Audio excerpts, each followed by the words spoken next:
Good morning students. Let us start with the next topic. Techniques of investigation में कल हमने census method discuss किया था. आज टेक्निक्स ऑफ इन्वेस्टिगेशन में हम सैम्पलिंग मेथड डिस्कस करेंगे. सैम्पलिंग मेथड मैंने कल आपको एग्जांपल दिया था कि अगर सपोज करो ये हमारा यूनिवर्स है और ये यूनिवर्स की आइटम्स हैं.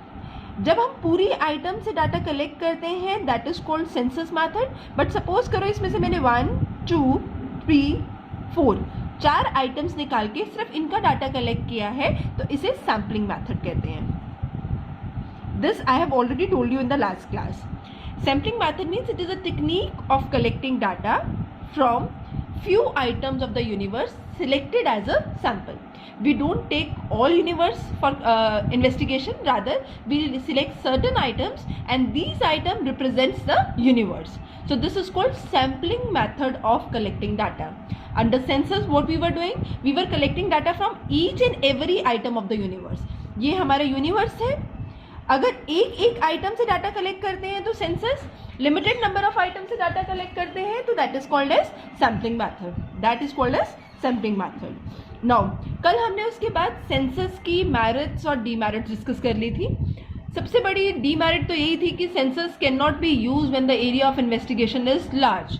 बहुत बड़ा एरिया है, हर आइटम से डाटा कलेक्ट करना पॉसिबल हो ही नहीं सकता.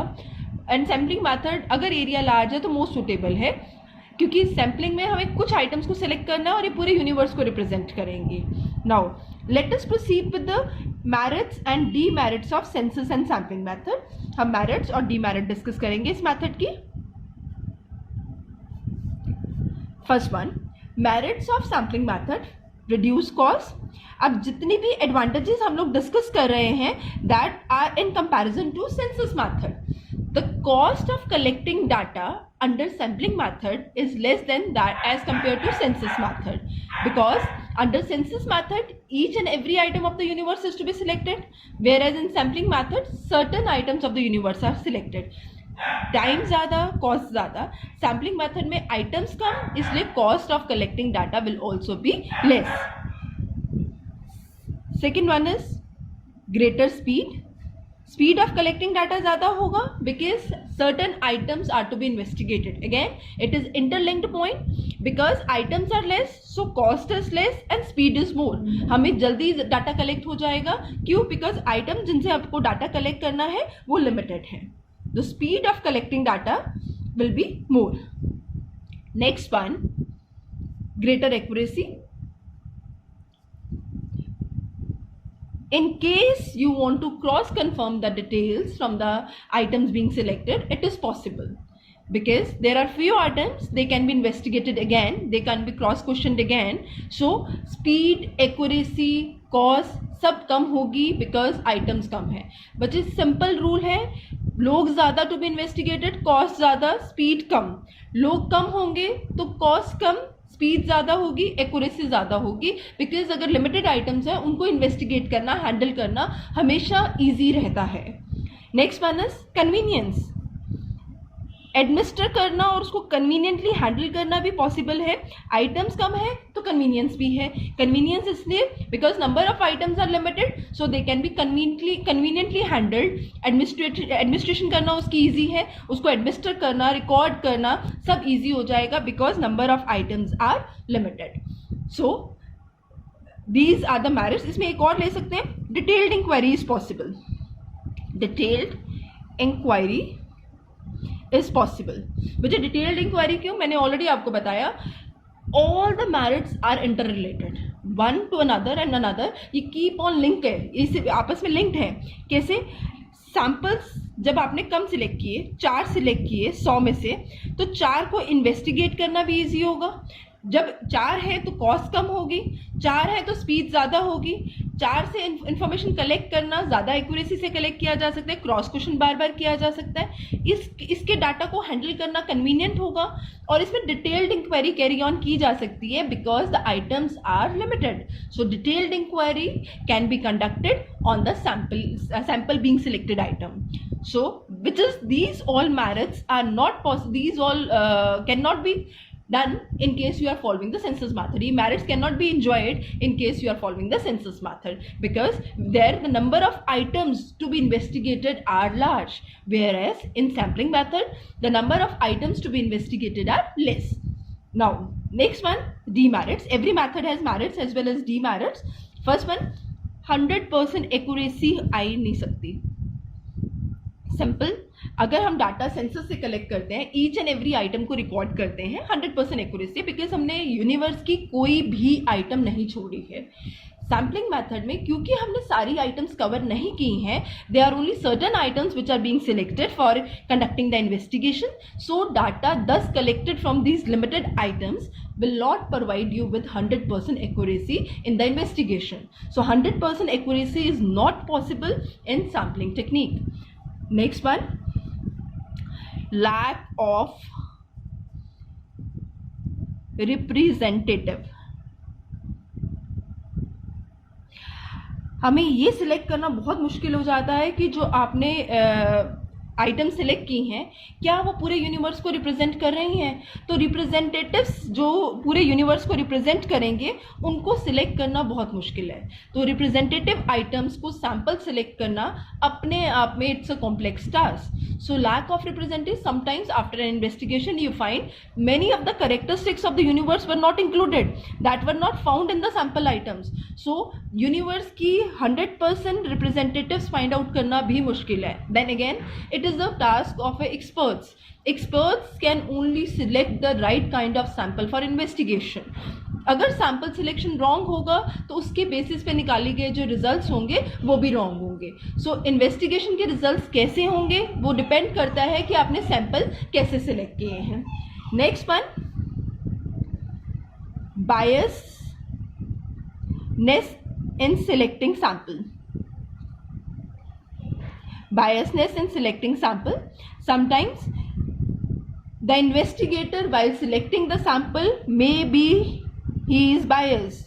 जब वो सैम्पल सिलेक्ट कर रहा है he is biased. He is not selected the sample which does not show all the characteristics, but he used his convenience. He thought this is going to be most convenient to handle, so he handled that item as sample which he according to him was easy to handle. So उसमें biasness, partiality वाला जो concept है वो आ सकता है. Suppose मुझे अपनी class में से 4 रिप्रेजेंटेटिव सिलेक्ट करने के लिए कहा गया है जो सैम्पल रिप्रेजेंट करेंगे, तो मैंने अपने कन्वीनियंस के अकॉर्डिंग जो the students those who are close to me और the students which those I feel can be handled well, मैंने उनको सैम्पल सिलेक्ट कर लिया rather than thinking of it कि जो इन्वेस्टिगेशन को सूट कर रहे हैं उनको सैम्पल नहीं सिलेक्ट किया. So that means biasness, partiality का कंसेप्ट आ जाता है इसमें. Now, last demerit, not possible in case of heterogeneous population. When the population is heterogeneous, मैंने बताया था population 2 तरह की होती है, homogeneous and heterogeneous. होमोजीनियस मतलब एक जैसी, हेट्रोजीनियस मतलब हर किसी के करेक्टरिस्टिक्स डिफरेंट है. तो अगर पॉपुलेशन हेट्रोजीनियस है, सबके करेक्टर डिफरेंट हैं, तो आपको ये टेक्निक यूज़ करना और मुश्किल हो जाएगा. This is not possible because सबके करेक्टर डिफरेंट है, तो आप सबको इंक्लूड नहीं कर सकते हो. तो किसको सिलेक्ट करो और किसको छोड़ दो, that will be tough enough. So this is another demerit that this method cannot be used when the population, when the universe consists of heterogeneous items. So let's recapitulate it at once. Demerits are 100% accuracy is not possible because all the items of universe are not selected to be taken under consideration. For investigation purpose we have not selected all the item. Second, lack of represented. कई बार जो sample आपने select किया है that does not represent the universe, तो in that case जो results आएंगे they will be biased enough. Biasness in selecting a sample, जो आपने सैम्पल सेलेक्ट किया है अगर उसमें biasness मतलब partiality of the investigator can be involved, because while selecting a sample he may consider his convenience and he selects the sample which according to him are convenient to be handled. Not possible in case of heterogeneous population. अगर population heterogeneous है तो ये वाला method use ही नहीं किया जा सकता, because फिर उसमें से आपको items जो select करनी है that will represent the universe वो मुश्किल हो जाएंगी, क्योंकि हर item different है. सब एक जैसे हैं तो हमने 2 select कर लिए sample, ईजी है. सब डिफरेंट है तो किसको सिलेक्ट करें और किसको छोड़े, कौन सा करेक्टरिस्टिक इंक्लूड करें और कौन सा करेक्टरिस्टिक छोड़े, that will be tough enough. इसीलिए this served as a demerit of the sampling method. This is a demerit that it cannot be used in case of the heterogeneous population. Now beta, let us proceed further. इससे next topic होगा, that is difference between, let me adjust the notebook, census and sampling method. हमने दोनों techniques पढ़ ली हैं. Let us discuss difference between census and sampling method. By now हमने merits, demerits सब discuss कर लिया है, तो census और sampling की merits and demerits को discuss करते हैं, differences को discuss करते हैं. On the basis of merits and demerits हमने already पढ़ी हुई हैं. हाँ जी, census और sampling में बेटा पहला difference है, इसमें एक्सटेंसिव इंक्वायरी होती है. एक्सटेंसिव मतलब ईच एंड एवरी आइटम को हमने इंक्वायरी में कवर किया है. इंक्वायरी में ईच एंड एवरी आइटम को कवर किया है. लिमिटेड इंक्वायरी, लिमिटेड इंक्वायरी, सारी आइटम्स को कवर नहीं किया है, इसलिए limited inquiry. Extensive inquiry, limited inquiry. Next one, second point, large amount of money is involved in this method. बहुत ज़्यादा पैसा खर्च होता है इस मेथड से डाटा कलेक्ट करने के लिए. आइटम्स ज़्यादा, पैसा ज़्यादा. हमने मेरिट्स और डीमेरिट्स में ऑलरेडी ये पॉइंट डिस्कस कर दिए. Here in comparison to it money spent is less. Third point of difference, census method can be use in case of heterogeneous population. Population heterogeneous है, ये मेथड यूज किया जा सकता है. Heterogeneous, heterogeneous. और ये मेथड कब यूज किया जा सकता है? When the population is homogeneous. The population is homogeneous, similar kind of items are there, then this method can be used. Different types of item are there, then heterogeneous के case में we have to use census method because her item को investigation में आपको include करना ही करना है. Next one, इसके results में accuracy, results are more accurate, results are less accurate. बच्चे अब इसको तो सेल्फ एक्सप्लेनेटरी है, ऑलरेडी इतनी बार डिस्कस कर लिया. इसके रिजल्ट्स मोर और इसके लेस एक्यूरेट क्यों हैं? Results are more accurate because all the items of universe are covered under investigation. Results are less accurate because limited number of items are covered under investigation. So results in case of census are more accurate and that of sampling are less accurate. Difficult to organise, इसको organise करना difficult हो जाता है. इसमें हमने इसके merits में किया था, कन्वीनियंस है, ईज टू ऑर्गेनाइज है, ये इजी टू ऑर्गेनाइज है. ऑर्गेनाइज करना डिफिकल्ट है, easy to organise. Difficult to organise and easy to organise because data ज़्यादा, ऑर्गेनाइज करना मुश्किल. डाटा कम, उसको ऑर्गेनाइज करना इजी हो जाएगा. नेक्स्ट वन, इस मेथड को सुपरवाइज करना डिफिकल्ट है. Supervision is difficult as long process, lots of item under investigation. Supervision is easy. When we are writing easy, tough, we are not comparing it to anything else. हम इनको आपस में compare कर रहे हैं कि सेंसस में कैसी है और सैम्पलिंग में कैसी है. सेंसस में डिफिकल्ट है, सैम्पलिंग में इजी है. सेंसस में डाटा को ऑर्गेनाइज करना मुश्किल है बिकॉज डाटा बहुत ज़्यादा है. सैम्पलिंग में डाटा को ऑर्गेनाइज करना इजी है क्योंकि डाटा कम है. सेंसस के डाटा के रिजल्ट ज़्यादा एक्यूरेट होंगे बिकॉज आपने सब कुछ कवर कर लिया है. सैम्पलिंग के result as compare to census कम एक्यूरेट होंगे क्योंकि लिमिटेड आइटम्स को फोकस किया है.